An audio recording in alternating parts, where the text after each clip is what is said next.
Ketika klien datang dan kita sebagai psikolog, di mana mereka sangat mempercayai kita, memberitahukan hal-hal yang mungkin belum tentu mereka sharing dengan orang terdekatnya. Perlunya to be mindful of taking care dengan membuat batasan. Kita memastikan klien menuju ke jalur yang sehat. Maka disinilah peran batasan untuk melindungi klien dan psikolog. Dengan membuat batasan yang sangat jelas, kita akan bisa mengontrolnya, sebab batasan bisa saja buram. Oleh karena itu, di video kali ini kita akan membahas tentang kode etik.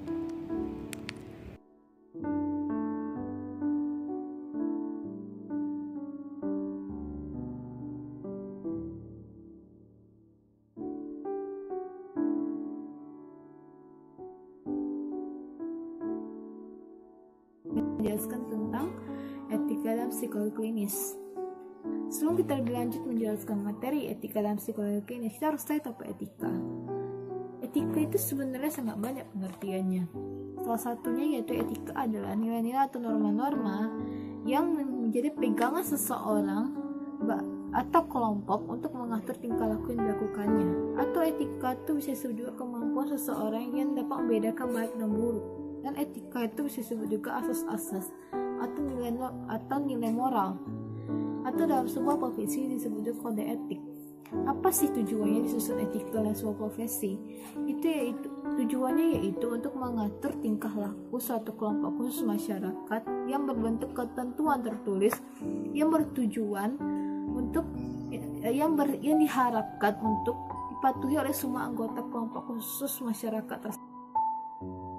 Selanjutnya, standar kode etik dalam psikologi klinis itu terbagi dua. Menurut Amerika Psikologi Klinis, standar kode etik dalam psikologi klinis ini hanya dapat dilakukan oleh kegiatan psikologi saja, seperti ilmiah, pendidikan, atau profesi psikologi lainnya. Yang kedua, psikologi klinis ini diharapkan dapat melakukan penelitian yang lebih berkualitas tinggi dan dapat melindungi hal-hal subjek dan berhati-hati dalam menafsirkan atau melaporkan hasil jalan dalam rangka memberikan kontribusi informasi yang berarti dan pengetahuan tentang perilaku manusia dalam masyarakat.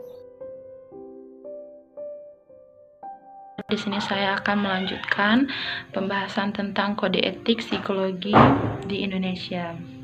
Jadi, kode etik ini merupakan salah satu hasil leluhur yang terkandung di dalam Pancasila dan juga terkandung di dalam Undang-Undang Dasar 1945. Jadi berdasarkan hasil nilai yang terkandung di dalam Pancasila dan undang-undang tersebut, maka dari itu para psikologi dan ilmuwan psikologi harus senantiasa saling menghargai, menghormati harkat dan martabat, serta juga menjunjung tinggi supaya terpeliharanya hak-hak asasi manusia. Nah, yang selanjutnya saya akan juga menjelaskan prinsip umum kode etik psikologi klinis. Jadi, psikologi klinis ini akan menghormati martabat dan kesejahteraan semua individu. Dan mereka juga melakukan terhadap semua orang itu dengan cara profesional. Psikologi klinis ini juga akan menunjukkan kemampuan secara berkelanjutan dalam praktek mereka di bidang psikologi secara klinis, termasuk pengetahuan, pemahaman, keahlian, dan juga perawatan. Psikologi klinis ini juga bertujuan untuk memaksimalkan manfaat gantungan dalam praktek mereka di bidang psikologi.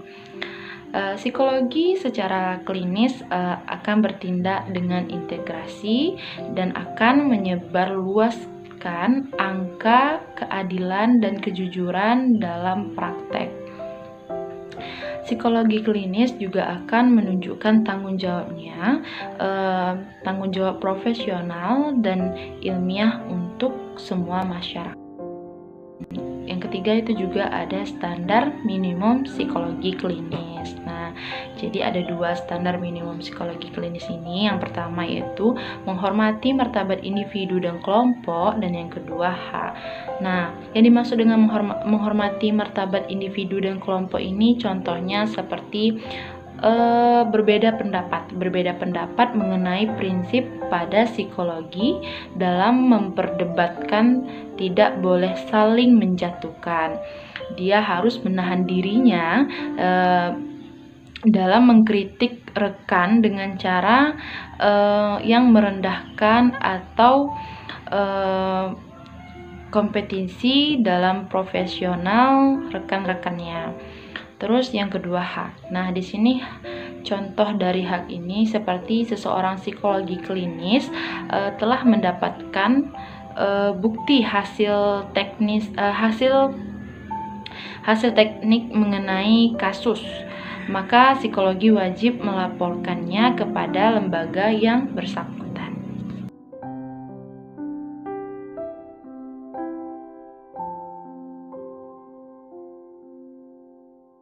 Baiklah, saya akan menjelaskan materi selanjutnya mengenai etika dalam praktik psikologi klinis. Seperti yang dapat kita ketahui, etika dalam praktik psikologi klinis terbagi atas 13. Yang pertama, data aktual dan dapat dipertanggungjawabkan. Yang kedua, kerahasiaan data klien. Yang ketiga, memahami kerahasiaan data. Yang keempat, transparansi tentang kewenangan psikolog. Yang kelima, hubungan profesional antara psikolog dan klien. Yang keenam, pemberian intervensi yang tepat. Yang ketujuh, memberi rekomendasi psikolog yang kompeten. Yang kedelapan, berhati-hati dalam mendelegasi layanan. Yang kesembilan, selalu memberi informasi yang reliabel. Yang kesepuluh, tidak meminta testimonial. Yang ke-11, membuat dokumentasi terjaga. Yang ke-12, selalu memperbarui pengetahuan. Baiklah, selanjutnya saya akan bahas tentang kerahasiaan klien. Kerahasiaan klien terbagi atas 2. Yang pertama, pencatatan data dan kerahasiaan data. Pertama, saya akan menjelaskan tentang pencatatan data. Pencatatan data terbagi atas 4. Yang pertama, membuat, menyimpan, menjaga, dan memberikan catatan data yang berhubungan dengan penelitian, praktik, dan karya lainnya sesuai dengan prasyarat yang ditetapkan kode etik. Yang B, dokumentasi. C, catatan harus memiliki alasan dan dugaan yang kuat. Yang terakhir, menjaga kerahasiaan klien dalam urusan pencetakan, penyimpanan, pemindahan, dan pemusnahan data. Dan yang terakhir, saya akan menjelaskan tentang kerahasiaan data. Kerahasiaan data dapat kita bedakan menjadi 3. Yang A, dapat diberi hanya pada pihak yang berwenang. B, mendiskusikan masalah pada pihak yang berwenang dalam pemakaian jasa psikolog. Yang C, komunikasi dengan bijak secara tertulis dan lisan pada pihak ketiga, atau pembicaraan mengenai batasan kerahasiaan data. Selanjutnya yaitu tentang informed consent. Nah, apa itu informed consent? Informed consent adalah surat pernyataan persetujuan dari klien yang akan melakukan proses konseling ataupun terapi. Informed consent ini bertujuan sebagai dasar hubungan profesional antara konselor dengan klien, serta hal apa saja yang perlu dibahas dalam setiap sesinya. Hal ini bertujuan sebagai menjunjung tinggi kode etik profesi mengenai batasan-batasan apa saja yang diperbolehkan ataupun yang tidak diperbolehkan ketika proses itu dilakukan. Informed consent dilakukan tanpa adanya paksaan serta manipulasi dalam satu pihak. Dalam informed consent ini sendiri pun, konselor akan memberikan pemahamannya mengenai proses. Aspek-aspek yang perlu dicantumkan dalam informed consent. Yang pertama, kesediaan dalam menjalani proses tanpa adanya paksaan. Yang kedua, ketersediaan waktu yang dibutuhkan.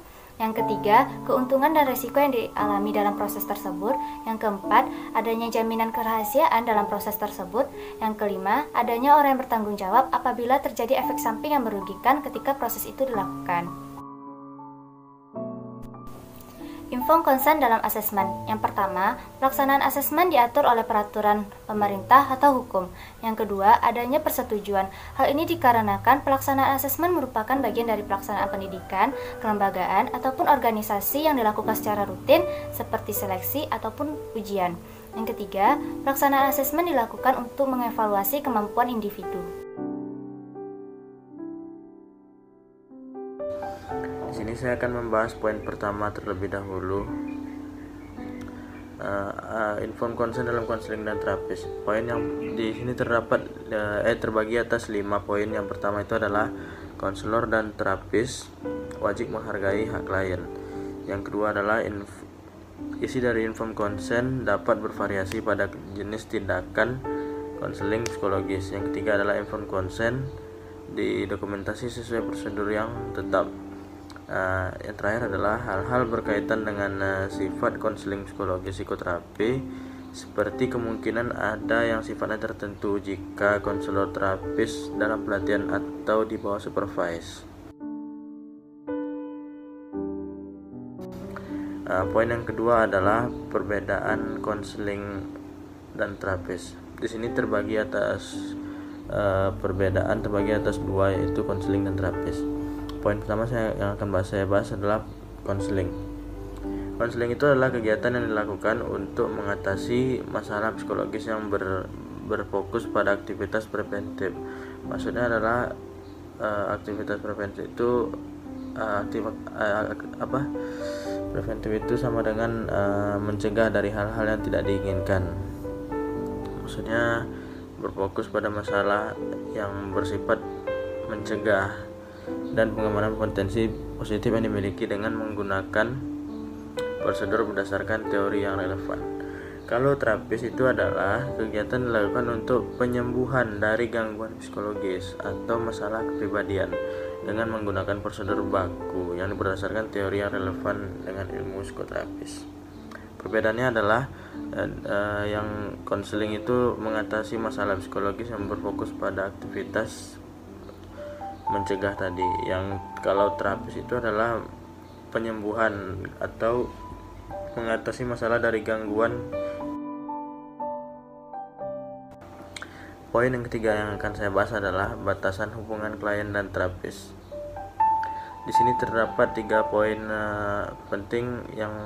Yang pertama yang akan saya bacakan itu adalah kesepakatan tujuan terapis. Yang kedua itu adalah ikatan hubungan. Yang ketiga adalah persetujuan terhadap tugas perawatan yang dilakukan oleh.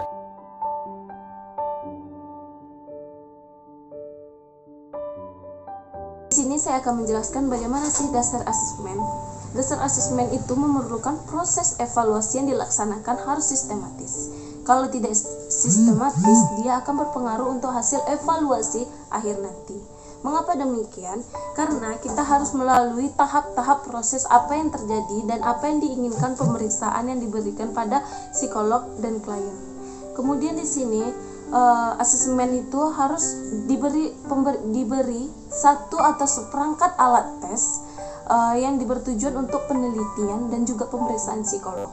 Jadi di sini pun ada beberapa alat tes dari asesmen yang melalui dari observasi, wawancara, dan pemberian alat tes mungkin yang berupa dari rekening koran, tes intelijensi, atau tes yang berhubungan pada pemeriksaan atau penelitian psikolog. Dasar asesmen ini diatur juga pada pasal 62 yang dimana di sini pemberian alat tes sesuai dengan kompetensi. Di sini alat tesnya itu harus diberikan dengan sesuai apa yang sedang diinginkan atau apa sedang yang diteliti atau pemeriksaan psikologi yang berhubungan. Kemudian di sini ada laporan asesmen hanya dapat dibuat oleh psikolog yang kompeten setelah melakukan asesmen. Jadi bukan semua psikolog bisa membuat asesmen ini. Dia ada beberapa tenaga profesional yang berhak untuk melakukan asesmen tersebut. Kemudian di sini ada membuat kesepakatan dengan lembaga bekerja mengenai pengadaan, penggunaan, kemudian penguasaan instrumen asesmen tersebut. Karena di sini psikolog harus tahu bagaimana tempat diri dia seharusnya untuk melakukan penggunaan penguasaan dia. karena penggunaan alat instrumen asesmen ini tidak sembarangan. Kemudian di sini harus ditetapkan mendokumentasi hasil asesmen walaupun tidak dianggap berguna. Jadi selama kita melakukan proses asesmen, kita harus mendokumentasikan apa yang disampaikan oleh klien kepada psikolognya. Walaupun sekalipun tidak berguna, karena itu sangat diperlukan untuk mendokumentasi dan juga sebagai bahan nanti jika diperlukan atau dipertanyakan nanti oleh lembaga-lembaga yang berkaitan.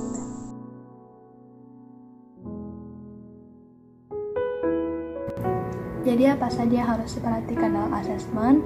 Yang pertama yaitu konstruksi tes yang validitas dan realitas, kemudian administrasi dan kategori tes, dan yang ketiga kategori alat tes dalam psikodiagnostik, dan yang keempat yaitu dalam keadaan yang relatif, dan yang kelima pemberian asesmen oleh